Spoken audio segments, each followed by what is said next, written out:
Howdy, howdy, and welcome to My Bloody Judy with your final forgets, myself, Zachary Patton Garcia. And Ian Carlos Crawford. And today joining us are our opening kills. She hosts Angel on Top and Empire Diaries.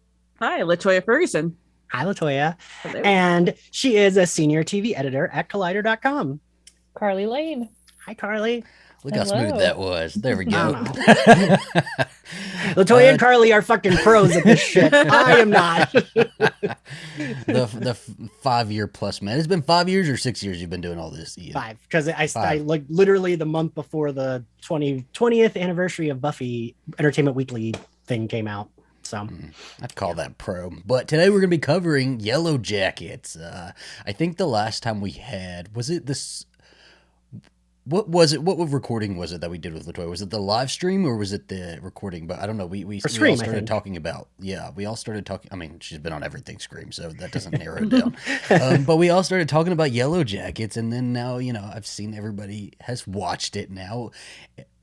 What a show, right? What did everybody think this show was going to be like? Because I remember going into it and not really knowing what the hell I was getting into, like what kind of show it was going to be. I thought it was going to be more like, I don't know, girls in the wilderness, like hunting each other down. What did y'all think it was going to be?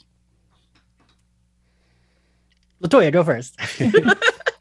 Okay, yeah. I guess also, girls in the wilderness hunting each other down, just like girls, Lord of the Flies, basically. Yeah. Ladies, Lord of the Flies. Only you get to see them in their adulthood, too, with an amazing fucking cast.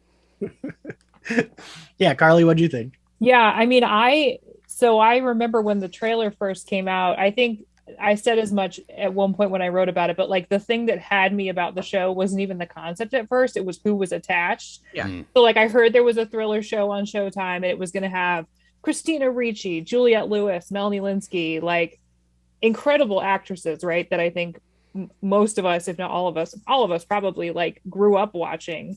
And we're kind of like making a small screen comeback in a sense.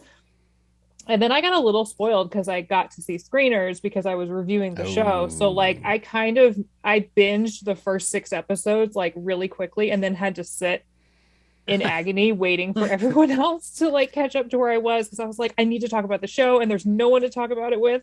And I think, it wasn't even really like the concept. I think I was just sold from like who was involved really. And then, but from after that, it was like, the first episode, I was like, this is extremely my shit. Like just everything. No sympathy because I finished the first episode, immediately went to the second and there was nothing. And so, Ian, you started a little bit later in it, right? How many episodes were you at when you started? I can't remember if it was, I think it might've been 4, I think. Okay. Because you kept telling me to watch it. And like, weirdly, for someone who is extremely online, I completely missed any like lead up to this show. I just like suddenly saw people tweeting about it when it came out. And I was like, what the fuck is that? Sometimes it's just like you somehow miss something, even like all of us are extremely online. Sometimes you just like randomly miss some shit. And I remember seeing, I think it was you, Carly, actually, who was the first like tweet I saw about it. And I was like, Melanie Linsky and Juliette Lewis. What's that shit? That sounds like I could like it. And then like Zach was like, you have to watch this. Yeah. And he was like, he said it was horror. And I was like, wait, I thought it was Lord of the Flies. And he was like, just watch it. It's just because it wasn't, I just didn't even know how to describe it. Like it was so just odd. But like it did have this like this main cast attached that was so like enticing, and we all remember what they were like at this age, right? Like they've all been acting since this age. So yeah. I thought it was going to be a challenge for them to cast anybody younger to play them and us to like buy into it. I don't know. I really liked everybody they cast as the younger versions. I thought everybody worked like extremely well. And young Shauna literally looks like a young Melon. Like she, the most of all of them, literally looks like, if you had said like, oh, this is a Photoshop de-age photo of Melanie Linsky, I'd be like, oh yeah, that makes sense. It looks just like her. Yeah. And if you close your eyes and listen to like young Natalie, it sounds exactly like Juliette Lewis. Yeah, that kind of creeps me out sometimes. I'm like, she sounds just like her. Yeah, I mean, I think the younger cast too, like it was one of those things where when I was watching it, I was going, even the young actresses, like they kind of ranged from bigger names that you might know them from, like Ella Purnell was in Army of the Dead and Courtney Eaton was in Mad Max Fury Road. obviously I feel like we can't not talk about Liv Hewson, who was in Santa Clarita Diet, Gone Too Soon. But even like the newcomers, I know Sophie Thatcher, who plays young Juliette Lewis, is like blowing up right now because she's also in Book of Boba Fett this season. But I feel like even if they I feel like they led with like the legacy actors, so to speak. But then you watch the show and you're like, the newcomers are equally as strong. I mean, and we can't not mention Jasmine Savoy Brown, who like had the weekend of all weekends. Yes, my wife. Like, I love, and like Zach and I talked about this in our Scream review too, but like she has the fucking range because Mindy Meeks is not like Taissa at all, and both characters are like very well fleshed out for me, I think. I said it, I was like, I love that they're just letting her embrace like just be utterly queer in like every way possible. Like Scream completely unapologetic about it. You know, I think people were kind of like, oh, are they going to really let her like be gay? Like, the character poster had like the little rainbow heart pin or whatever, but like super excited to see that not only is the Scream franchise like embracing that more, but that YELLOWJACKETS, I think, is really like leaning into that, even though I feel like Taissa and Van's relationship is kind of at a rocky patch right now after this finale, and I don't like it. I feel like it's got to be doomed, right? Like, even if Van survives, they're not together. I'm pretty sure Van doesn't, but wait, that's a question I have for everyone here, because Carly, you were retweeting a lot of good reviews today that I was reading, and I was looking for this information, so I couldn't fucking remember or find it. Don't they at the top of the season tell us how many survivors came back? I thought they did, but I couldn't find that anywhere. I don't remember. If they did, I cannot remember that at all. But like, I thought there was a thing where they said like, oh, the 8 people or the 9 people or 7, whatever the fucking number was. And I kept being like, well, wait, how many more people do we know that we have to see? But I guess maybe we don't. Maybe I made that up. That's possible. I have a terrible brain. New girls in season 2 who've been in the woods the whole time with them, we've never seen before. Would love it. The two tribes meet and battle it out, and there's this big war within the woods, right? And I don't know. This is like told through non-linear storytelling, but I don't know. I went back and forth on whether I liked like present day versus the past. I think towards the end of the season, like from the middle to the end, I think I liked all the stuff taking place in like 1996, 1997, and then the beginning. I was super into present day storytelling. Which period did you guys kind of want more of? I kind of like the balance in general, especially because they continue to have the 90s soundtrack in both. The soundtrack is fucking amazing. It fucks. I like to scream multiple times during it whenever just something kicks in. Oh my gosh, that Offspring needle drop in the finale! Like, yes! I've been waiting.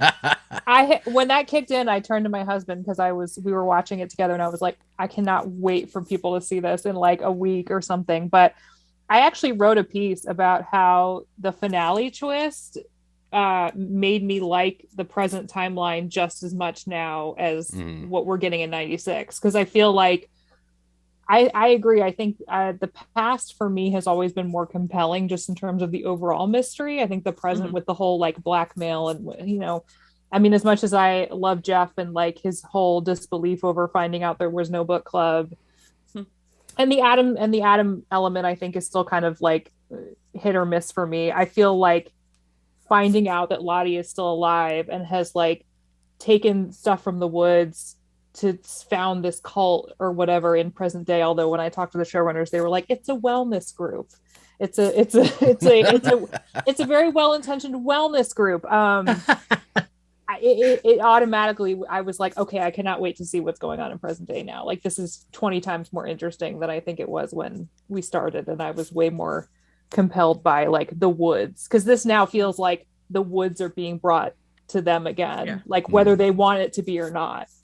So I find the whole Adam thing deeply funny, which let me explain why I find it deeply funny. A lot of people who I do respect and friends, you know, are writing about the show, and there's a lot of, you know, theorizing about the show. And I kind of, it's that whole Lost thing, the mystery box where like everything has to have a theory. And I'm like, I can just kind of chill and vibe with it. So the fact that he had nothing to do with anything and he was just a normal person It is deeply funny. Yeah. Way to go, guys. You invested a lot of time in that theory. Yeah, I kind of dread the break that we're getting between seasons, because I think there was an interview where Showtime was like, we're planning on running season 2 at the end of the year. But I feel like I'm dreading the break between seasons, because all this time there people are going to be theorizing, and then season 2 is going to drop and they're going to be like, it didn't do this and this and this, and It didn't have Mephisto. No Like- Mephisto. Where's Mephisto, man? I mean, I Oh, hated man. when Mephisto didn't show up at the end of The Leftovers too, but like, Yeah. I've been thinking a lot. I've probably asked all three of you this a zillion times, because it's one of my favorite shows, but I of course couldn't not compare to Lost, because Lost is one of my favorites. LaToya, I'm pretty sure I know you've watched it, right? yeah. And Carly Lane, Mhm. you have? Zach, like, I don't duh. remember. I I was like, like, duh, of course I've watched Lost. like half of it. I fell out of it. You're That's fine. fair. That's That's fair. okay. I love it, but I understand. But I kept like, the thing I did like is that we don't seem to be collapsing in on ourselves on the mysteries. But I mean, Lost didn't in season 1 either, to be fair. But like, I like that the mysteries are kind of like, no, we'll get there. Like, it's not like what is this? Like, it's kind of like a slow burn building towards things, but we know they're going to eat each other eventually, and we'll get there, right? That's not like, the mystery is like kind of like, how does that happen? But we know we'll get there because the pilot started with that. So we do know, like, that's not going to be just like left up in the air. Like, do they eat it? We know that happens. So I will say I do like that. I don't know. It felt almost like the plot of this season ended after they killed Adam, is how I felt. It felt like season 1A, didn't it? Like, Yeah. It felt like there was only half of a season. I don't know. It was so going into it, I think I told you this, Ian, was that I do kind of get annoyed when we have a season that can't stand on its own, because you don't know if it's going to come back or not, right? And so, like, if When we a get to season the is a end- pilot, like, Yeah. Yes. that's my big pet peeve in television.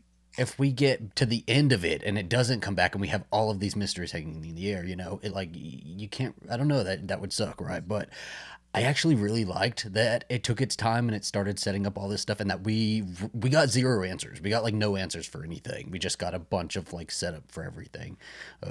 I was okay with that. We technically got the Travis answer with the Lottie of it all, though. Mhm. That's true. and the Jackie answer, which I think is one of the Yeah. was Yes. a huge question that was a lot of people were wondering. And I feel like, to your point, LaToya, there were a lot of great pieces that were going around over the last day or so about like the concept of the mystery box show. And like, I feel like the thing I appreciate about Yellow Jackets is that there's definitely more questions that are being raised, but I feel like there's been plenty of questions that have been answered pretty straightforwardly. And I still feel like some people are out there going, okay, but what if it's this really though? And I'm like, but the show is I might be us- that person though. I think I was just definitely am about that to say, person. I It's like might the be. black- I'm 100% Yeah. like thinking that there is some big thought process behind like every single move. Yeah. Um, When the Black Miller ends up being Jeff of all people. Like, come on. I kept going back to like, maybe Adam was part of Lottie's cult, because I just feel like he seemed off, right? Like he did seem off. Like when he showed up at her Just house. a straight man. Yeah, fair. But like when he showed up at her house, that's when I was like, ooh, this guy might try to murder her. Like, and Again, that she- could just be being a straight man. right, yeah. But like she seemed at that point, like she was like, this is not okay. This is let's fuck. And like I get it.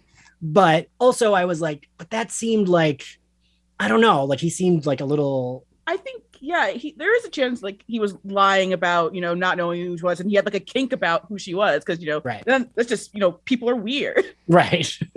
It really couldn't just like be as simple as people are weird, and that's the thing. It's just like everyone's expecting something big, and then it's just like, nah. Yeah. Whoops. Right. And yeah, and I do quite enjoy that. Like, even with expecting something big and it turns out to be something smaller, like I appreciate that, and it folds in so well, right? Mhm. Oh, but all the Taissa stuff, that's all big. There's no small thing there. Whatever is happening there, not small What- at all. When her wife was crawling through that vent, I was like, please just go. Please just get your son and leave Yeah. that house. when you Let's just- see the blood in the vent, like I'm just like, I would have turned around immediately and How I left. know a Black woman Yeah. didn't write this.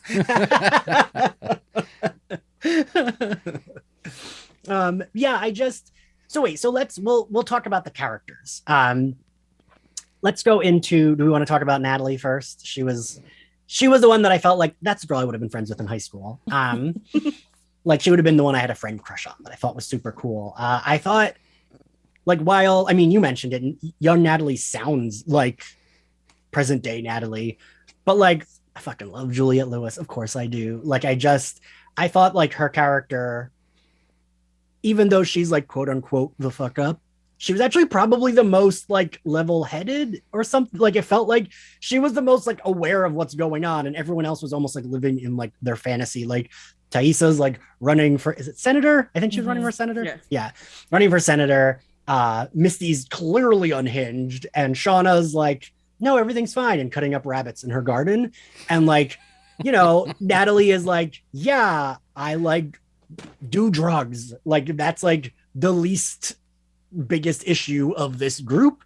And I kind of liked them like positioning the quote unquote fuck up as kind of like the more like level-headed of the group almost. Like, she was even the one that was like, should we get Misty?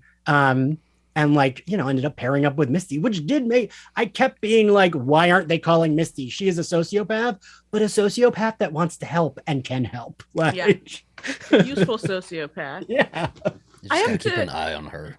Yeah, I have to say with Natalie, I don't know if anyone's like addressed this. I've been curious. Like, you know, Natalie has this addiction issue. Like, Juliette Lewis went through real addiction, and it was like uninsurable for years in her career. And I'm fascinated by her playing such a similar role to her life. She's obviously sober now, but that's gonna be triggering, right? I was kind of like taken aback by that actually when it first started. I'd forgotten about that, LaToya. That's a really good point. I forgot that that was like a big, like, personal thing that she went through. Yeah. It's interesting though, because she like went on Twitter, I guess, last week and did like an AMA with fans about the show after like not having used Twitter for months. So I almost wonder if it was like kind of a cathartic experience or something. Like, I don't know. I was really impressed by the way that she acts intoxicated in this show. Like the things that she does with her body when she's playing somebody who's high. She's like looser. Yeah, or like the way that she's like contorting her body and like bending over the bed or like flipping backwards or something. I was watching it going, she's like so hypnotic to watch. And I mean, to your point, LaToya, hopefully it was I mean, it sounds like she had a positive experience on the show, but like, you have to wonder if it was, you know, tapping into something that was a little more personal for her. There was a second where I was like, maybe Shauna's right. Maybe he did just kill himself and there's not a connection, because we got a couple of like, which isn't me complaining, but we got like, you know, like underwhelming, anticlimactic, like Jackie just froze to death, right? Like there was no like eating of her. There was no throwing her off a cliff. She just froze. So I was thinking like, maybe he did just die by suicide, and like Shauna's right. But then we got the like kicker at the end, and I was like, oh no. He definitely didn't fucking like do that. It was the cult. But I don't know. I like that she was kind of the one that was right about it, and she didn't give up. And even like me as a viewer, I was like, Shauna might be right, Jackie. Like, Shauna might be right, Natalie. Like, and then she wasn't. Like, I liked that.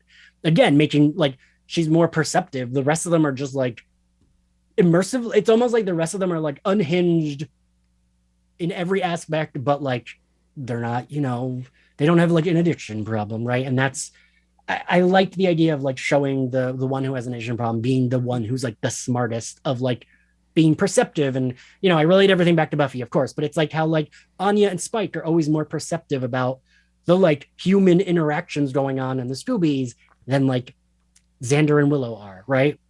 And I like the idea of like her character being the one who's a little bit more perceptive of that. She also has nothing else to like focus on, right? Like the addiction was her biggest thing, and she's kind of like accepted that that's an on and off sort of thing. And she doesn't have, you know, this family to focus on. She's not running for anything. She's not, you know, possibly killing people at the nursing home. You know, like she's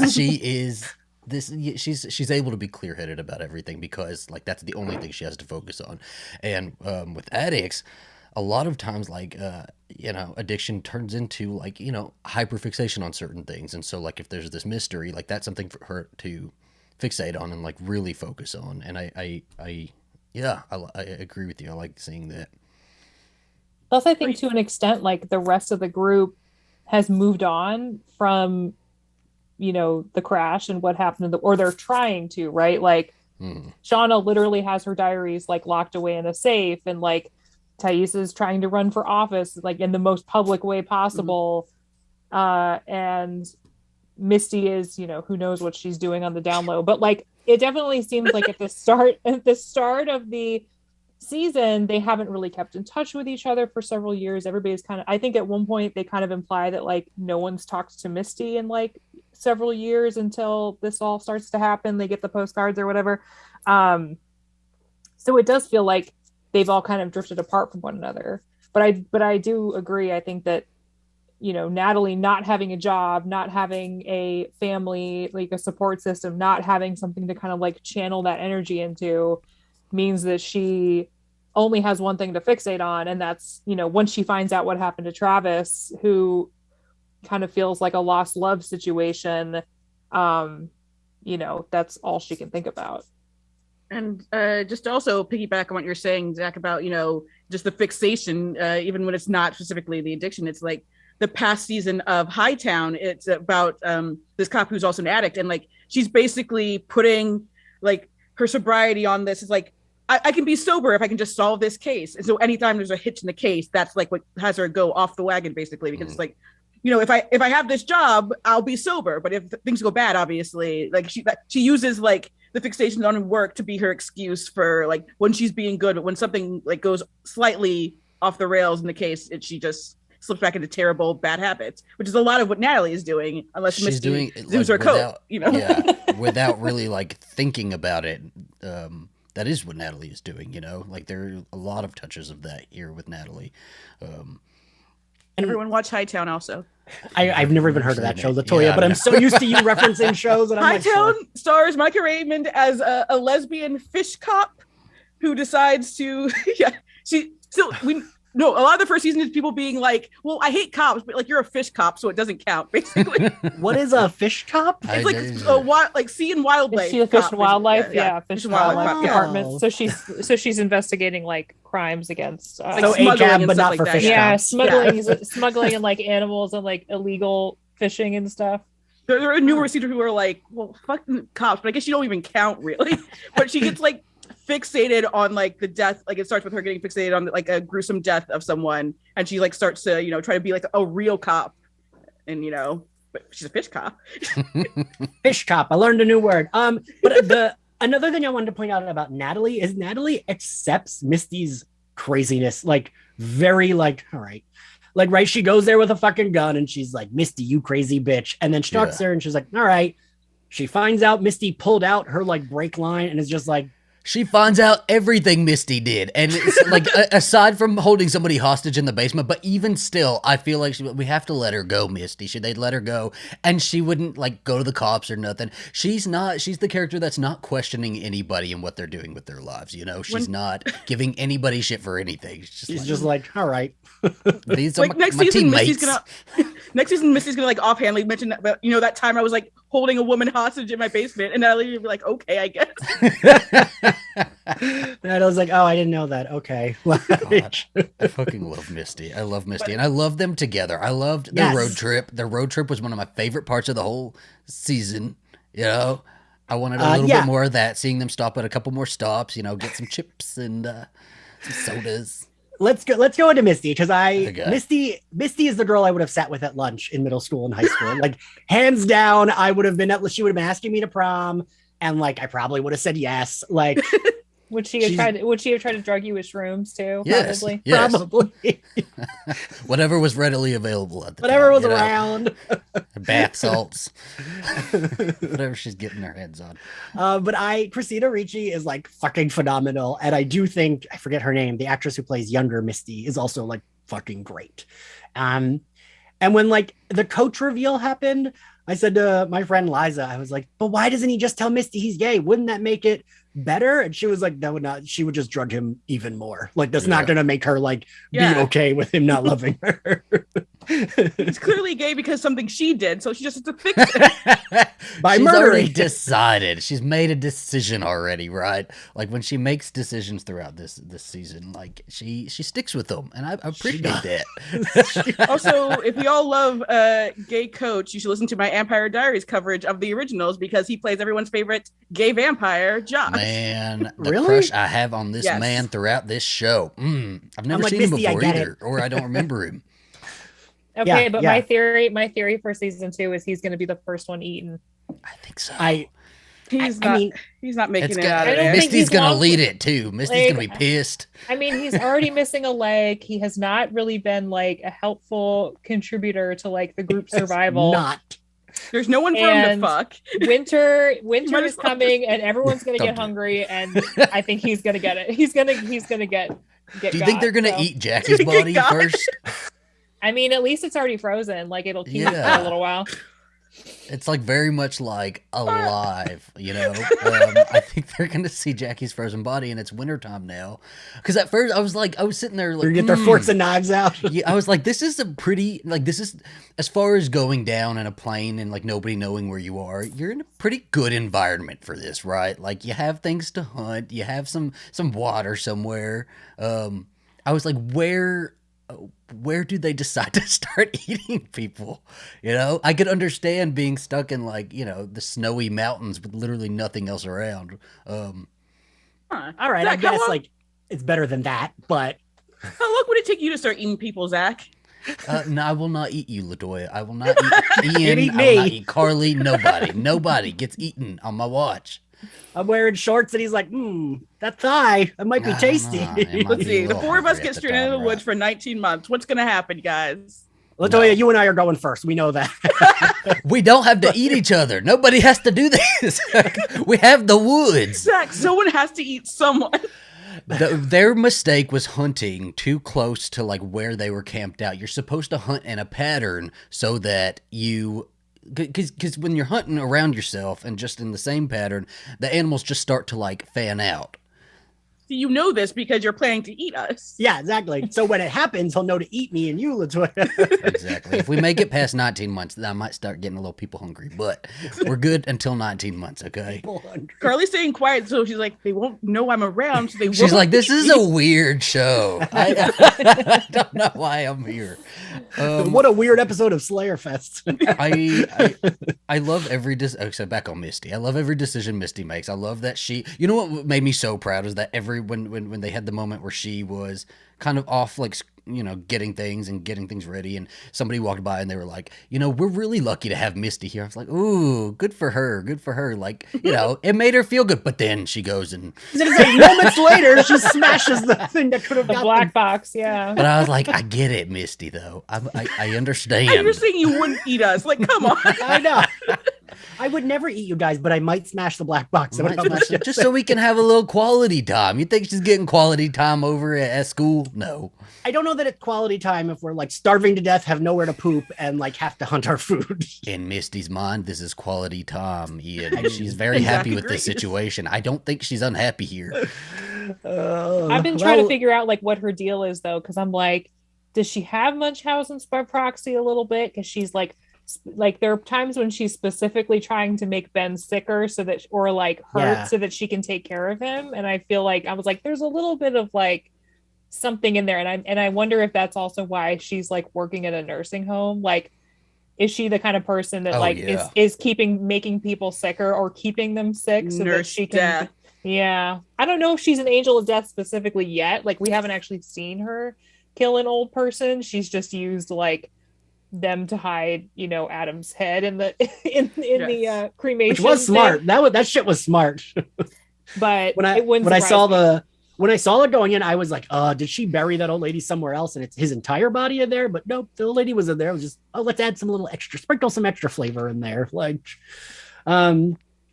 yeah, I think that Misty, even though I don't know that I feel the same way Zach does about her, she's definitely a joy to, like, she's a character that is enjoyable, right? Like, you don't really want to have to be like associating with her, but she's an enjoyable character to watch. And Christina Ricci, Christina Ricci, I can't tell if I think it's a little campy or just like the character is so crazy. But like, I think a lot of that scene of when she sets up the camera and she sees Natalie about to do the coke, and she's like, Oh my gosh. I had to pause it. I had to pause it because I was laughing so hard. It's so good.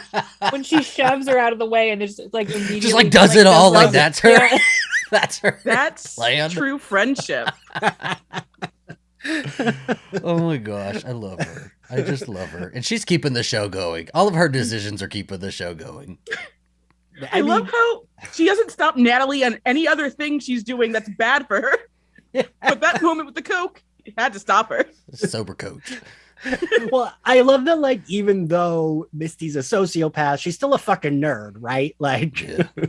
so like when she does the coach, she's like, oh my God, my heart rate. Oh no. Like, and like monitoring herself. Like, and it's I've never done coke before. Really, Misty? Really? I fully believe Christina Ricci comes on to set and cocks her head and says hi to everybody exactly like Misty does. touches her glasses. Yes, absolutely. Absolutely. Do we want to move on to Shauna? Yeah. Gosh. Shauna's another favorite. I mean, Go ahead.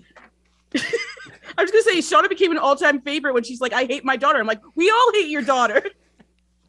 Yes. I love that she just said that. She's like, yeah, I kind of hate her. It fucking sucks but it's a Showtime show, so they have to have one shitty child. They always have a shitty child. At least one. And I gotta say, I hadn't really seen of course I knew who Melanie Linsky was, but I hadn't seen her in a lot of like, I knew my parents loved 2.5 Men, so I knew she was in that. And she's been a lot of like side roles, right? And I don't think I'd ever seen her like in a more starring role, and she's fucking fantastic. I think I love that she presents as like just this like, suburban mom, but like I mentioned before, is also like hunting rabbits and killing them in her garden and just like chopping them up for fun. Like she has like, I think her and Taissa of the four definitely like keep their trauma like bottled up until they're gonna drop dead from it. Like they're good. They don't want to talk about it, but actually they're not good. Like I think she portrays that really well in like the like way she speaks and like the way she'll like stop before she says something and like her facial expressions. I don't know. I think she's like really good in this. Melanie Linsky knows how to do silent rage. Like she's always known how to do it. She fucking ruled. I love her so much. And she's just like accepting of everything, I think, and that's how her trauma is kind of manifested, is like she's like, okay, with everything. I killed my boyfriend. Well, yeah, we'll figure it out, but we're fine, guys. We're okay.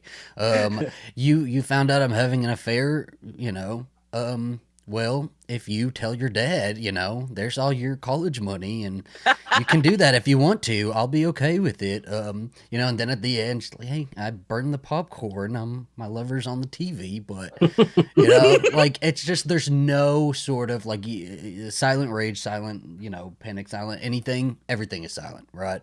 She doesn't have, I hope they don't give her a moment where she, like, completely explodes or anything, because I love how well she does just... Well, this is what's happening. Okay. I mean, honestly, I think for me, the scene where she tells Callie and Jeff that she killed the rabbit in the garden and then was like, I skinned it, head to butt or whatever. I can't remember how she says it. And they're like, oh my God. And then she plays it off as a joke, like immediately backtracks, is so brilliant. I think that was the moment where I think Shauna for me became like a favorite character to watch too. But I also feel like her relationship with Jeff got better in the seasons for me. Like once it came out that he was the blackmailer, which was hysterical. And then she admitted to having the affair. It kind of felt like they were finally on even footing with one another in terms of like both deciding to still stay in the marriage, like in spite of all the, and I think part of it too is like Shauna has a lot of survivor's guilt. I think now that we know like what happened to Jackie and like the fact that her death was 100% preventable. And it's only because of like teen girl stubbornness and, that she died basically. Like, Shauna had a moment of like wondering if she should have let her in the cabin and then didn't. And then we And see Taissa even says it to her, right? She's like, just go talk to her. And she's like, no. Right. It's like this thing of like they get in their own way and then this is the consequence, you know? So I think that's what makes her really fascinating. And honestly, like casts all those times that we see her hallucinating Jackie talking to her in like an even more sad light now. Like before it was kind of haunting and chilling because to see her like kind of, you know, picturing Jackie in her head, like talking to her, but now it's just kind of a sad thing, like in hindsight, all those moments, you know, when she pops up. Yeah, so. I do think like I mean I said underwhelming, but I do like that it was underwhelming. Like I like that Jackie, you know, we got the fake out, right? Where it was like she almost got the propeller to her face when she saves Van. I like that it wasn't something like crazy like that because while of course also it would make sense if like they ended up eating Jackie that Shayna would feel some kind of guilt, but I like that it was like you said, Carly, it was just like this like teens fighting and she died because they were being stubborn. And like I imagine like that is more heartbreaking. Like, granted, your friend dying anyway is heartbreaking, but like your friend on an island where like it was a very easily preventable death would like completely fuck you up, right? And it was like a preventable death that you could have, because it's like wasn't Shauna's fault. It was both their faults. They were fighting. They were like being friends fighting, but like I would definitely blame myself. Like, right. Like there's no, I don't think anyone wouldn't blame themselves for that death, especially. Yeah. There's a complicity, like not even just from Shayna, but the whole group, because nobody stands up for Jackie. Yeah. But I also think at the same time, Jackie didn't equip herself well for survival, in spite of Shayna trying to help her like several times in terms of like showing her how to skin an animal or like help pitch in when they were trying to find, you know, firewood or whatever. Like Jackie basically refused to kind of try to adapt to the situation at almost every turn. And so I think it's a combination of like a situation that it could have been preventable, not just from Shayna, like letting go of her, you know, letting go of her pride long enough to let Jackie in, but then also like Jackie not having the tools that she probably would have kept her alive if she'd known how to, you know, use them. Hearing you say that out loud, I was like, oh, I am Jackie, aren't I? I feel like Zach and I would be fighting. He'd be like, Ian, you need to chop some wood. I'd be like, I don't fucking chop wood, thank you. And then I'd freeze to death. I really like so at the end of this, we have to decide which Yellow Jackets we are when we're all, you know, stranded for 19 months. We decide that. But yeah, what happened to Jackie is like it's grounded tragedy, which I know can be disappointing to some because like they do want everything kind of to be like perhaps like a supernatural or like a very spooky kind of thing. And I think that was also the case with the Leftovers, where Leftovers like was very good about making it like it could be either. We're not going to actually answer this, you know, let the mystery be, as the theme said. So it's one of those things where people get so upset because they like, I demand answers. I theorize for hours. It's like, well, that no one told you to theorize for hours. Yeah, but yeah, like just kind of follow the journey. It's like, again, it's like the Jeff being the blackmailer thing, or like Jeff, like I clocked, like I'm like, I don't think Jeff's having an affair. Actually, I think like and it ended up being the fucking mob. I didn't clock that it was Jeff. Literally the moment she confronts Adam with a knife and I was like, it's not him, it's Jeff. That was when I was like, oh, because Jeff would be in their closet. Like, it's got to be Jeff, because I did believe him when he was like, what are you talking about? I did not steal this shit. And I was like, oh, is she gonna? Oh, she killed him. He definitely didn't do it. Yeah, wouldn't the glitter have been on her at like after they fucked? If it had been, yeah, exactly. He's just covered in glitter. Because that's how you know it's Adam. That also didn't make sense. It's like she didn't. It's not like he went in the closet. He came in their house, went in their closet, and then went like he went to bed with her. So like, yeah, where was the glitter hiding? Yeah. Answer me, Shayna. Where was the glitter hiding? Yeah, I think I clocked really early that Jeff was not having an affair, even though like his, you know, all the inventory stuff is like obviously he's lying about something. Right. Yeah. I just figured he was a sad man, but he's not a sad man. He's happily married to Shayna. But his number one fantasy was just having a customer at the store. That's all he wanted. He's just a customer. May we all find someone who is like, all right, you did a murder because you thought the thing I did, they did.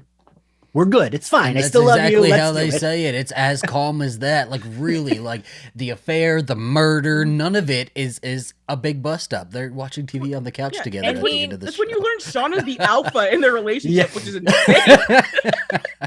But he The knows alpha. also what happened in the woods because he read her journals. So he Yeah. also knows that secret too, on top of all the stuff That's that true. she tells And him has about. known it for however long and like not pressed her on it, waited till maybe one day she comes to him about it and knowing she probably won't. Yeah, I mean, Jeff's a good husband. He was willing to blackmail her friends for her. Shauna, You know? not so good a partner. Jeff, very good partner. I was gonna say, is Jeff like one of the actually good men in Yellow Jackets? Well, that's the big twist here, is that Jeff is a decent person. the decent straight man in Yellow Jackets. I mean, aren't the two actual series regular men like just Jeff and our coach? So like they are the two good men as far as we know. Yeah. They only allowed the only good men to be series regulars. Otherwise, it's like, why are you? This is a woman's show. This is a woman's show. I mean, Put that on the poster. A woman show. It's just you guys. This is a pull quote. This is a woman's show. LaToya Ferguson. that's the season 2 pull quote. There you go. I hope they do that. All right, let's move on to Taissa. I really liked that in the present day she seemed at first to be the most like normalized, like back into society, good, move past her trauma, and then slowly we realized that was not the case. Did she did she already have a sleepwalking problem like prior to getting stranded, or did that develop there? She says said, that it was part of, she thinks Okay. it might have been part of the trauma, so it happened on Okay. the island. Yeah. Apparently, there's a theory that going around that a wolf did not attack Van, that it was actually Taissa having a like disassociative moment, because I think if you watch the show, she's the only one who actually sees Van get attacked by a wolf. And I was like, that's an interesting theory. I don't know, if I buy that, but that's funny because I was thinking, watching that scene, I actually was worried when she's beating the wolf. I was like, oh fuck, is this gonna be that she's like, this isn't happening and she's just murdering Van? Like that's kind of what I thought. I mean, but then that wasn't the twist, but that's what I was like very worried about when she was like beating it and like screaming. I was like, is this gonna be her dead girlfriend? But then it wasn't. I mean, her girlfriend seemed dead, but she was not. I am curious to know overall what the show wants to say about mental health, both with Taissa and Lottie's character. Like, because they've not really said anything about, but like that's a big part of the show. I know that every TV show and movie now is about trauma, but this one is also about mental health. Yeah. Yeah, They start Lottie off from the beginning with that, right? Like we see the medication and everything. But I'm wondering if the girls will ever learn about that, because like they don't know, so they just don't. They're like, Lottie fucking snapped all of a sudden. They have no idea what's going on with her. Well, we'll get to that later. I was gonna say, but I do want to talk about like the supernatural versus but we'll get to that. But so do we think Taissa's run? So we got that end of like she did cut the dog's head off. She had what was that heart? Was that something we were supposed to know what it was that from? The bear or no? No, I think it might have been the dogs, or just I don't know. We don't know where it's from yet. Or it was it's Adam. It's from Adam, maybe. I don't know. True. Because it like looked like kind of newish. Like it wasn't like maybe she took Adam's heart. I don't know. But so do we think that was supposed to be that she is definitely part of Lottie's cult, or was that just like a side crazy thing? I think she's having a disassociative thing, like I don't know, because she's having that thing where she's like sleepwalking and then having Pica like eating the dirt. Yeah. So I wonder if she's not conscious while some of this stuff is happening. Is it possible that dissociative state is part of Lottie's cult too? Also, I'm like, who knows how realistic they want to be again with like mental illness, pretty much, and it's like, or is she just full on double personalities? Who knows? I really like Taissa. I feel like people don't talk a lot about the character, at least not like the Tawny Cypress version of the character, because she's not like the bigger name like the rest of them. Yeah. She's just been a working actress all these years who's just like has been a bunch of things. But I think she's great. I think hurts in a way that it just because her stuff's so close to the vest, because it's like that the mystery for her stuff could go either way if it's supernatural or not, whatever it is. So it's like you kind of know for the most part what's going on with the other three, where with Taissa you're just like, what the fuck? She almost seems like she has more of a supernatural element to her story because of the whole thing with her grandma and the was it the evil one or the dark one or whatever, that vision that she has where she like sees some kind of creepy being like without eyes. Yeah, and I wonder, and then the son is like drawing it later, I think, in some of his illustrations. So like it almost feels like, if anything, she's had kind of the biggest like supernatural element to the story thus far, like both in the past and the present. Because a creepy kid, that's a supernatural textbook 101. Like that child is so creepy. It's different from like a Showtime asshole kid, which is what Shayna has. She just has the creepy kid. Showtime asshole kid. That's a visual title. I did also like the reveal. Like I thought that was like same thing. I was like, oh, the child's gonna be like a devil child, whatever, blah blah blah. And I kind of liked that it was like, oh no, it's his mom that's like fucking tormenting him, right? Like his mom's the one out the window in the tree eating dirt with her dirt mouth, telling him what to do. So terrifying, right? Like imagine seeing that scene too. Like that's fucking scary. And like being a child and it's your mother. Like, okay, that's what I was gonna ask. Do we think there's a supernatural element at play? Because I was with you, Zach, until Laura Jean, what was her name? Laura Lee's teddy bear caught on fire, because a teddy bear does not burst into flames and then explode a plane. Like, so that's when I was like, oh, like there's got to be something supernatural. I thought there was a fire starting in the plane. Yeah, I thought it was underneath but the way that the bear set on fire was like it spontaneously combusted. That's the way that happened. Right. And also, for some reason, it was like Laura Lee's death, like really like messing me up. I'm like, obviously nothing good can happen in the woods, and like she can't get to safety. But I'm like, oh, come on. Just leave her alone. Leave her teddy bear alone. It like spontaneously combusted. Okay, thank you, LaToya. Right, it did look like it was the bear. It didn't look like it was like a plane fire. It looked like the bear was like poof. No, it looked like a plane fire to me, because it was like it started as like a really small flame, and but on the bear, up. Yeah, underneath the seat. That was totally like no. Yes, it was. I don't think that's supernatural. I don't think the show's supernatural. I think that's just where I'm sitting at. I don't think it's supernatural either. I think that God smited her. God smited her. Oh no. You know how fucking much I rooted for this girl going in the plane, reading the manual. And I love it when they always tell the coach, you can't tell us what to do. You have no saying here. He's so useless. Listen here, man. This is a woman's show. As a useless gay, I feel very seen in this like man not being listened to by all of these teenagers. They're just like, whatever. And he's like, please don't. Okay, fine. I think, Ian, you would actually really appreciate him on the originals, because like I said, he's a gay vampire. Every character is always surprised he's still alive. Like he lives through the show and they're all like, wow, Josh, you're still alive? Congrats. But if we don't think it's supernatural, then what the fuck is the eyeless man that Taissa and her grandma see? Also, in terms of supernatural, like the snow came out of fucking nowhere. Yeah. People are noting that was like not a normal, just, oh, it's snow time now. It just snowed. It just snowed. No, it is a normal snow time. LaToya. And the figure that Taissa and her mom sees, or her grandma sees, her grandma said that, and it rubbed off on her, and she thought she saw it too. That what about why we're you can convince somebody they non-believer. Shun the non-believer. You know what? You're right. I would be going, see.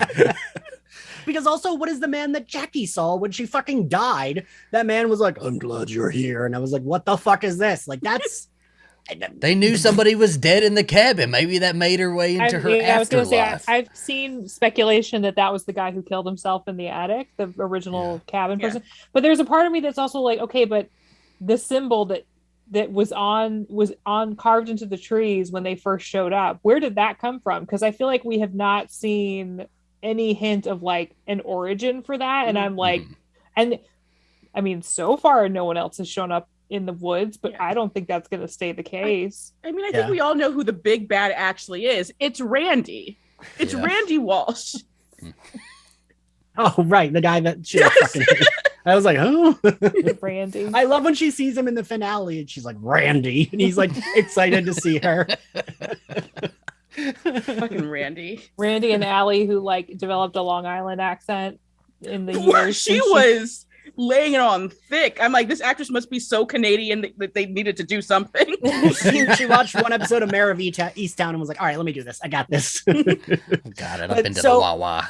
I do want to talk about, I know we mentioned earlier, the musical cues, because they were so good. Yeah. And I know, like, a thing I was wondering, and this isn't even a dig at me, us being old and Zach not, but like, Zach, did they always land for you? Because like, Not Zach, always. you're No. 12. No. I'm 27 years old. I'm getting there too. I'm almost gonna be 30.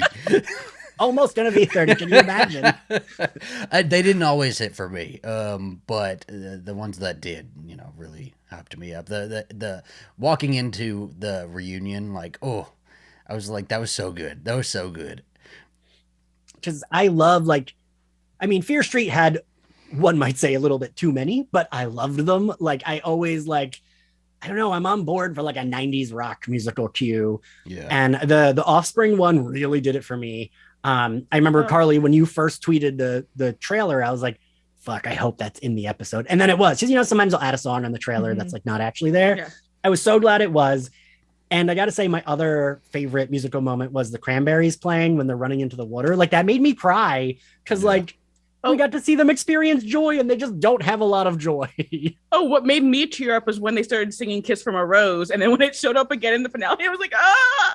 Yeah, singing it in the Doom Coming. And then I love when they like take the song and then it, like the Offspring one in the reunion, and then you realize it's playing over the speakers too. It's not just a needle drop, like it's in the actual scene too. And they're just playing the reunion, just playing like the 90s hits from their from their high school years. I'm like, yes. I was surprised by the rump shaker drop, and then it revealed, oh, it's playing at the reunion.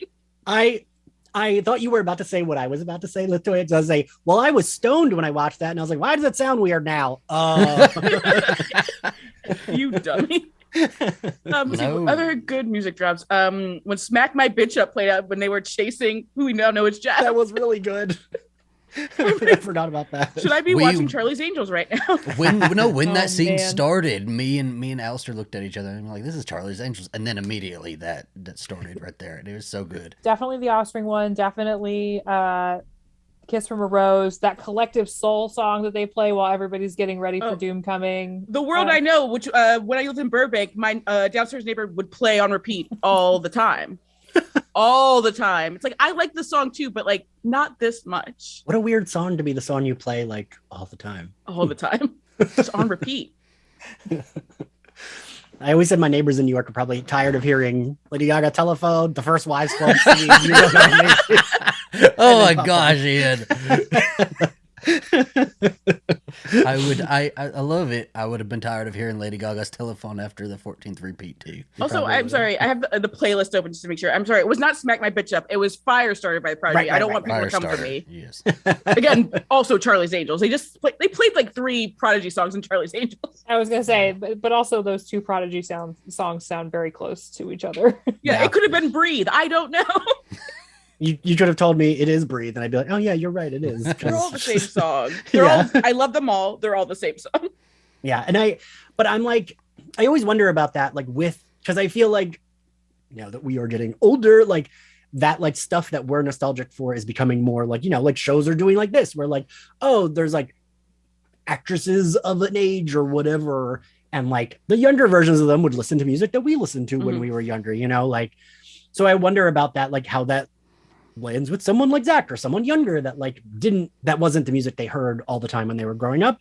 But I guess that's kind of like when we were kids, like music our parents liked would be the music we heard in movies a lot, right? Like that would be. Just wait for all of these to become TikTok remixes. It's coming, you know, one of these days. I love that Zach is also like an old man sometimes. Like, I hate TikTok. I hate TikTok. I mean, yeah, get out of here with the TikTok. Kids with your TikToks. Scream better not have a TikTok. That was a bad Zach accent. Do you know who directed the finale? Who was like very 90s for it to have been this person? Who is it? The guy who did the Blair Witch, right? Yeah, Eduardo Sanchez, who did Blair Witch. It's like, wow, that's very 90s. And Karen Kusama directed the pilot. Yeah, she did. Was Jennifer's Body director. Which well, Karen, isn't she one of the showrunners or no? She's an executive producer, but she's not a showrunner. No. Yeah, okay. Which they usually give that credit to the director who directs the pilot too. Yeah. Okay. That makes sense. The producing director, because they like set the tone. Well, and Carly, you've talked to like all of them now, right? All the like showrunners and the directors. I feel like I tweeted one article and then you're like, ooh, my articles are dropping. I was like, but she already has some articles. And it was like 4 more that you had. I mean, I talked to the showrunners and I actually asked them about working with Eduardo Sanchez because I was like, I mean, you're working with somebody who co-directed Blair Witch, wrote Blair Witch, and they were like talking about how formative the movie was, when they saw it however many years ago now. And it was just funny how one of them was like, I remember turning to my friends after the movie and was like, if I ever come into a room and see one of you facing the corner of the wall, we're not friends anymore. So, but I feel like I appreciate that the showrunners like know exactly what they want to do in terms of like who they want to bring on to kind of craft that aesthetic. Because I feel like honestly, I would say the pilot and the finale for me, like visually, are 2 of the strongest episodes of the season. Yeah. I'd agree. Yeah. Out of the 2, which one do you think? I mean, I like the pilot a little bit more because I feel like it sets up so much. Like you're getting the fast forward with like the pit girl and everything, and like them eating in front of the campfire, which at this point there are people that are positing that the cannibalism is a red herring and that they're not actually eating people meat, that it's maybe that the shots maybe make you think that it's people, but I think it's people. It's people. I mean, they definitely murder her they definitely murder her and cut her open even if they're not eating her, right? Like we see that happen. Who's the one at the beginning that they're running after then? Then we don't know yet. It's because that's like I watched that back and it looks just like Lottie, but it can't be Lottie because I think it's the other girl with long black hair, because there are 2 girls. Okay. There's one girl whose name I have no idea who it is, but she does show up a lot, and she's been here the whole time, and we'll learn all about her in season 2. But no, there's a girl like in the finale, one of the ones that like is the first to jump in and is like, you should leave, Jackie. Like that girl, she has long black hair, because everyone kept saying, oh, it's got to be Jackie. And I was like, no, that girl had black hair. Like it was definitely not Jackie. But I think you pointed out, Zach, right? The girl they capture is wearing like the necklace, right? Yeah. And that's why Alistair thought it was Jackie. But then I kept telling him, like, I think it's Mari. That's who she is. If I'm looking, Mari, I think it's who she is. I mean, I have two theories. And one is that after Jackie dies, they divvy up all her clothes, and that's why whoever the girl is that's being chased is wearing her necklace, because they probably divide up her clothes. But I have also seen people speculate that maybe the girl being chased is actually being chased by Lottie's cult in the future, and it's a past and present thing. And I hadn't even thought of that. Maybe the Lottie future cult is like chasing people down and eating them. So it could be either one. Ooh, but that is some Lost shit, because Lost had the flash forwards eventually. Yeah. It could be that, but then we did see like Misty like take off her little headdress, right? But that could have been Misty. a different timeline too. Oh my goodness. It's gonna be, we're gonna have 3 timelines running side by side. Flash sideways, you're saying? Yes, it's stressing me out. I know that. So like when I talked to the showrunners, they had said that Jackie's death was I also love that you can say, when I spoke with the showrunners. I love that you can preface it with that. Well, they said that Jackie's death was definitely part of their initial pitch for the show. They knew that she was going to die. The actor signed on knowing it was only 1 season. That I feel like was a question that a lot of people had that was definitively answered. Like, not only are they going to drag out her dying, or the question of like, did she die? Right. Because there was that whole thing with the journal of people speculating like there were things that were being added to her journal like years after she would have been alive. But I think they came out in a separate interview and said that was Shauna going back and filling it out, and kind of as like a therapeutic thing of like filling in what Jackie would have enjoyed or whatever. So that I feel like was definitively answered, was Jackie dying. And then also Taissa's kind of whole situation. Well, we found out what happened to Biscuit, R.I.P. Biscuit. Man. But it was also interesting because when I brought up the Lottie thing, they were like, we actually considered revealing that she was still alive sooner in the season and not making that like the finale reveal. I don't want to call it a twist because I feel like it kind of makes sense. Like it's not like, it didn't feel like it was surprising in the sense that it was exciting, not surprising in the sense of like, oh, they're trying to shove this in. Like we kind of probably should have seen it coming to an extent, but like it was interesting that they were like, well, we wanted to kind of focus on wrap up some of the elements from season 1, like the blackmailer and all that stuff, before introducing a whole new storyline with Lottie so that we could give it its full attention in season 2, because they've already been renewed. So I guess the whole decision there was like, we're going to introduce this new element, but we want to pay it its full due over the course of a whole season, as opposed to like only having half the time, to really like incorporate it. Because I feel like honestly, if they had brought that in sooner, it would have been too much. It would have felt overstuffed, and you would have been waiting for like, are we gonna get to her? Yeah, so too much information. But I think we still have a lot of stuff that hasn't been like fully answered, but I do feel like we're gonna start to get, I don't know, for me it felt like a lot of the big stuff that was up in the air, Jackie, I think especially was answered to pretty like to my satisfaction. So it's one of those things where I feel like I don't want to like look too hard at the theories, because I don't want it to become about what the show needs to do to be good. Like I just want to accept the story that the show is telling, and then kind of based on what I'm absorbing can decide if it's, if it's working or not. Like I never really want to approach a show, and look at it as this is the thing that it needs to do to be good.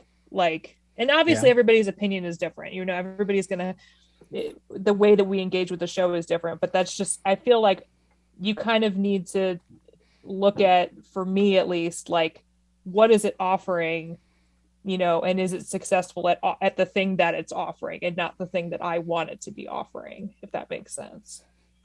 I mean, that does. I just want to clarify. Like, that's for me, like, I wasn't like, I talked about it with people, but I wasn't like looking up any theories or anything. And like, there was no like twist or anything that I was expecting, but like, I always expect a finale to like give us something like big, just in general, like in a finale. And for me, it felt like they went to a reunion. Mm-hmm. I mean, that was pretty big though. Like, it was cool, but I thought the whole thing was big. A thing I like in TV sometimes is when the finale is actually kind of low key, where it's like the penultimate episode is the one that has like all the reveals, and then like the finale is just like, we're chilling. That was a lot of what they did in Vampire Diaries too, because they burned through plot like crazy people. So it's like, I guess we're just gonna deal with the aftermath of all this bullshit we've been dealing with. So I don't expect something usually big. I can just kind of, I'm fine kind of living with things, like living in it, But hey, what's our Lottie casting gonna be, guys? Oh my gosh. I mean, I'll be honest, I've seen a lot of white actresses put up for this, and I'm like, the actress is not white. I should not have a white actress. Like I love Winona Ryder. I love, whoever's been put up for this role, but like, on their own merits. But I'm like, let's not cast a white actress. I've seen non-white actresses actually. I've seen Shannon Sossaman and Maggie Q is what I've seen. I posited because I literally just rewatched Fury Road, but Megan Gale, who plays the Valkyrie in Fury Road, is also Maori, like Courtney Eaton, who plays Lottie. I think Courtney Eaton is part Maori. And they're both Australian, so I was like, oh, that could be a nice like grown-up Lottie casting. She can play kind of that, but that like wild. I didn't realize she wasn't white, because Charisma Carpenter was one of my dream casting, because I didn't realize she wasn't white. Damn, Ian is Maori and Chinese, so go either way. But I love Shannon Sossaman, so I'd be down. Like Shannon Sossaman, I still have a crush on, so like I'd be down. And she doesn't like. I feel like she used to get a lot of bigger roles, and she gets a lot of side roles where it's like, oh, Shannon Sossaman, but I would love to see her like. She was because especially since Lottie's a little cuckoo, if you will. I would say Shannon Sussman was good as a crazy pants vampire on Moonlight. Yeah. I thought you were going to say Vampire Diaries again, and I was like, she was on Vampire Diaries? She was not, no. Vampire Diaries wishes they had Shannon Sussman. Well, Vampire Diaries, they had their 90s season 6, and that's when they got Jodie Lynn O'Keefe, and she fucking ruled, so. Zach, who would be your dream cast? I don't know, because I thought she was white too. I didn't know that. So I was on the Winona Ryder camp. I will say, Lottie aside, who would we cast? Because there are going to be other survivors. I mean, you'll not be surprised that Zach and I would love Sarah Michelle Gellar. But also, she That's would part of the rival camp. She's leading the rival camp. I want to know that one. Who would you guys want to be in season? Like, who would be like some dream actors you would want to see in season? I was going to say something very stupid. Where is that? Susan Sarandon, and say she's their same age, and don't question it. It would be very funny. I have noticed that some of the dream casting, I'm like, you do realize those ages don't quite match up. So Susan Sarandon, right, Meryl Streep. Meryl Streep. I'm down for it. Oh man. Laura Lee actually survived, and it's Meryl Streep. Meryl Streep could have been Jackie. She should have been the Jackie. She should have shown up at the reunion. I will say, after seeing versus Melanie Linsky, bitter enemies. When we were in high school together, it's like we are the same age. I will say, after seeing Scream twice in theaters, I really feel like Nev Campbell would really be good in this. Oh, yeah. Oh, I've seen Natasha Lyonne for adult band. Someone else said Julia Stiles for adult band. Ooh, I like that one. What's her name? Robin Tooney would be a good pick. I've seen her thrown out for this. Yeah, I have seen. Honestly, before I realized that Courtney Eaton was not white, I said Fairuza Balk for adult Lottie, but I was like, yeah. Cast her with the other adult girls, right? Like, sure. The cast of The Craft, just put them in it, you know? Let them be together at their own sort of group. But bring them in it. We were playing soccer the whole time. They were the rival soccer group that also went down in a plane in the same area. Yeah, I'd be on board with that. Sure. Give all those ladies a role in season 2. Okay. Where does everybody want to see season 2 go? Definitely find out. My biggest thing with Lottie's whole cult situation is like, did she go back to where the plane wrecked, and is that where her group is, or is she just like, did she just pick a random forest somewhere and like co-opt all the religiosity stuff that she like establishes in the woods that we kind of already see her doing, like with Van and Misty in the finale, like these animal offerings, and then like obviously we're going to see like the Antler Queen stuff, which I'm assuming is going to be a part of that. I feel like that to me is so interesting, seeing like that she not only survived now that we know, and then also has like brought this whole mentality that was started like out in the wilderness into society, and I guess everybody else just like lost touch with her. I'm assuming she's just like off the grid, probably because of the cult, like probably does not have a strong social media presence or anything like that. Also want to know for sure. An Instagram page, Lottie's Girls. A Twitter, a website. Also want to know definitively at some point if Misty is still engaging in cannibalism, because there's some theories that she's still chowing down. Is she eating old people? A snacky snack. Just a little something, you know. Just a little nibble. I could but see also, it. Yeah. More Caligula content always, because I love that parrot. we didn't even really go into like what Missy did to her hostage. She killed her, right? Yeah, she killed her. Yeah, it's a murder. They confirmed it. Yeah, she did a murder. Yeah. Because I thought, okay, so I've always told myself, if I get kidnapped, if I'm a hostage or something, I'm going to be the kidnapper's best friend. I'm going to do it exactly like this. I'm going to be like, it's fine. Listen, you're stressed out right now. It's okay. I'll leave. I'll get in my car, smoke a cigarette like normal, like do something just exactly like this woman was doing. Die. And then she fucking then she fucking goes off and she's. I liked it. I liked that character. Moves.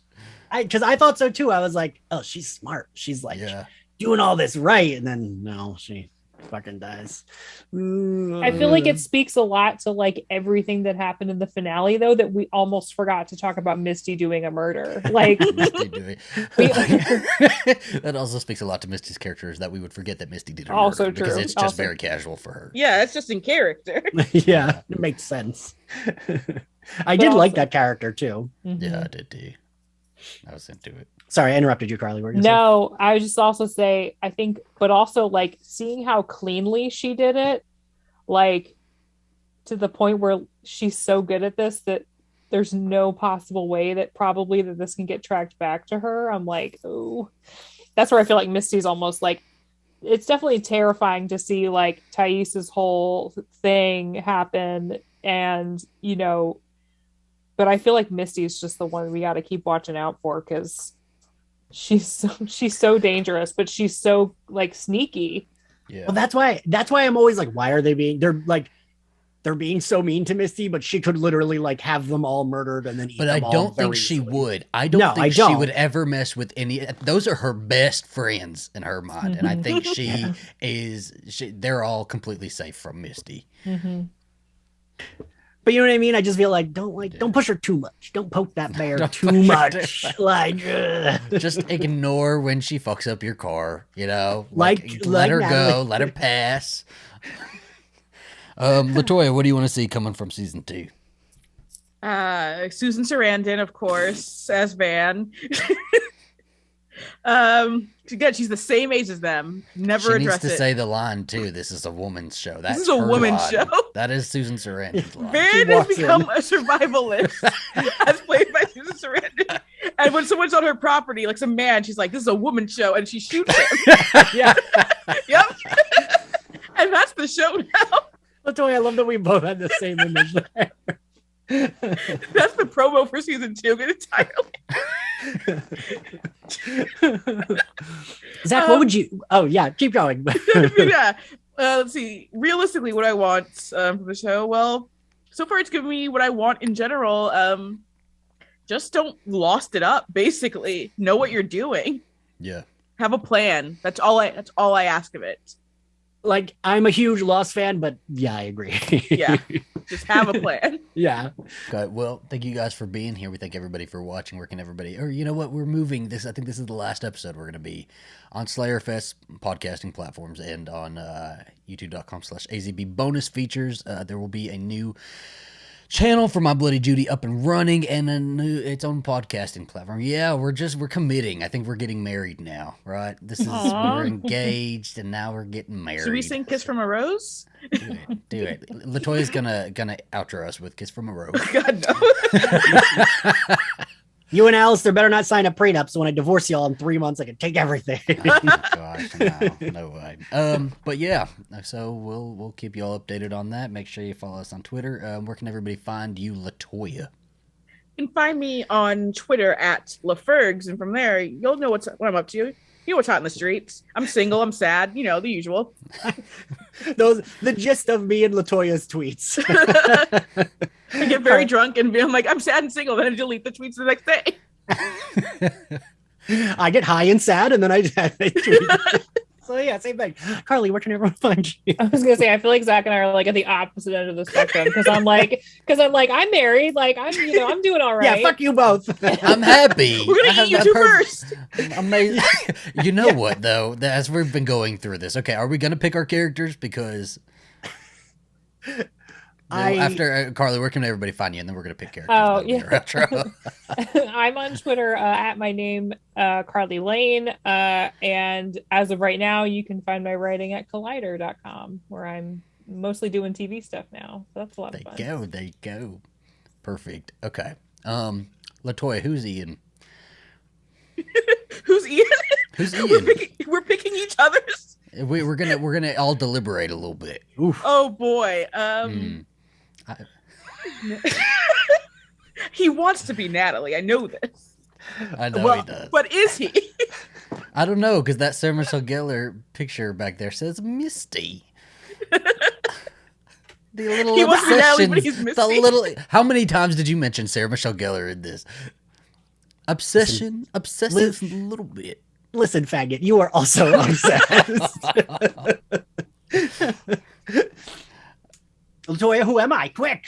I said, Or you can pick wanna for be yourself. Natalie, but you are Misty. See, I think I'm like a Natalie Moon and a Misty Sun, and You then could like be it both. converges You could in be the middle. both. That's okay. We'll You do try to that. pretend that you're Natalie. It's like, no, we know you're Misty. I would still never eat someone. Like I think I would feel too like I wouldn't poison. Zach pissed me off a few times. Maybe I'd poison Zach. Poison me, whatever. I'd have you dead before anything. You would. Listen, I'm not pretending I'm a survivor out here. I would be useless. I would also be Jackie because she was useless. Yeah, You you would know be Jackie. You're Jackie. You're Jackie. I'd be like, Ian, hey, we need to skin this bear real quick. And you'd be like, I'm just gonna sleep outside. I'm gonna sleep That's outside. cute for you. motherfuckers. Anyway, yeah. So I'd be Jackie with a little bit of Misty and a little bit of Natalie. No, again, you want to be Natalie. There's no Natalie. If I would have said that, he'd have slit my throat, LaToya. Carly, who would LaToya be? Oh man. Or who would you be? You can say for yourself. No, was no, gonna we have say- to pick for each other now. We have to After pick for we each just other. went through that. I'm worried I- about where this is gonna go, though. I feel like I don't know, LaToya, there's a little bit of like a Van in you. I feel like a little bit of a Taissa. I feel like somebody who's not, me, I think a little bit of Natalie too. Like Natalie, like Uh-huh. Yeah, Suck it, Ian. Natalie, Suck it. Natalie who would like go out and like know how to shoot a gun and like school all the guys. Because this is a women's show. This is a woman's show. I feel like you're like a Natalie Van like hybrid to me. You're not Awesome. falling for Travis's shit, though. You're No, done no. with Travis. No, Travis Bitchy is ass. Emo Travis ass is done. bitch. Like, God. I think I was gonna say, yeah. I can't think of who I would place you as, Zach. Like honestly, like I'm like I don't know. okay. Maybe I'm not in this. Maybe I am. Zach is Travis. No, I don't want to be Travis. I'm Jeff. I will be Jeff. Jeff. I don't know about that. LaToya, who would he be? I'm not Travis. You can't. That's out of the question. Fine, you're not Travis. You're Nobody Laura gets Lee. to be Travis. Laura I'll be Lee. fine. You're Laura That's Lee's fine. teddy bear, I'm okay actually. with it. I'm okay Laura with Lee's that. teddy bear. I You're would supposed to rather use the be Laura combusting Lee's teddy bear than fucking Travis. Okay. We'll take No, it. I'm actually, okay. you are Coach, poor one-legged Coach. So I'm dying anyway. Just like whatever character I am, I'm just already dead. You're not lasting. I mean, Really? I would pick my Shauna for myself probably because I feel That's like what I was gonna pick for LaToya if I had to pick for LaToya, but I could see you as a Shauna. I'm sorry, I interrupted you. the quiet rage of Shauna. I feel like I The quiet identify rage with. Curly had when you didn't pick something for her. I'm over here just like having skinning rabbit fantasies or whatever. No, I don't know. Getting rabbit fantasies, like, ooh, I could really cut up a rabbit right now. Happening off camera. All right. Well, thank you guys so much. We hope you enjoyed this episode of Yellow Jackets for My Bloody Judy. And we'll see you next time. Bye.